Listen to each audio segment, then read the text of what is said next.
मेलबर्नमध्ये नरेंद्र मोदी आणि ऑस्ट्रेलियाच्या पंतप्रधानांमध्ये शिष्टमंडळ स्तरीय चर्चा, सर्वसमावेशक आर्थिक सहकार्य करार आणि द्विपक्षीय गुंतवणुकीला गती देण्यावर सहमती. ऊर्जा सुरक्षेच्या दृष्टीनं महत्त्वपूर्ण पाऊल, भारत आणि ऑस्ट्रेलिया दरम्यान युरेनियम पुरवठा आणि समर्पित क्रिटिकल मिनरल्स कॉरिडॉरबाबत महत्त्वपूर्ण करार.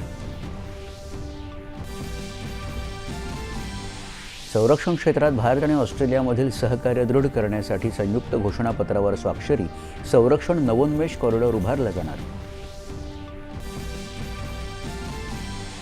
नेहमीच मदतीचा हात देणाऱ्या भारतावर जगाचा मोठा विश्वास असून भारताच्या वाढत्या सामर्थ्याचा लाभ संपूर्ण मानवजातीला होतो आहे, पंतप्रधान.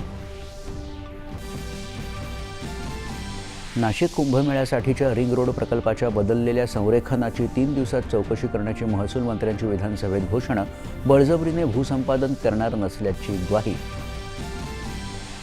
मुंबई वॉटर मेट्रो प्रकल्पाला मिळणार नवी गती, महाराष्ट्र सागरी मंडळानं केला नवीन करार, सिंधुदुर्ग जिल्ह्यात उभारणार इलेक्ट्रिक बोट निर्मितीचा प्रकल्प, नितेश राणे.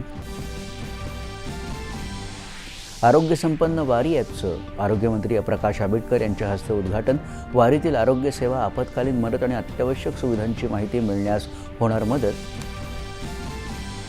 फिफा विश्वचषक स्पर्धेत मोरोक्कोचा पराभव करत फ्रान्सची उपांत्य फेरीत धडक.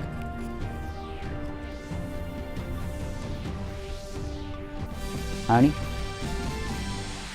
नैऋत्य मोसमी पावसानं संपूर्ण देशात क्षेत्र व्यापलं असल्याची हवामान विभागाची माहिती.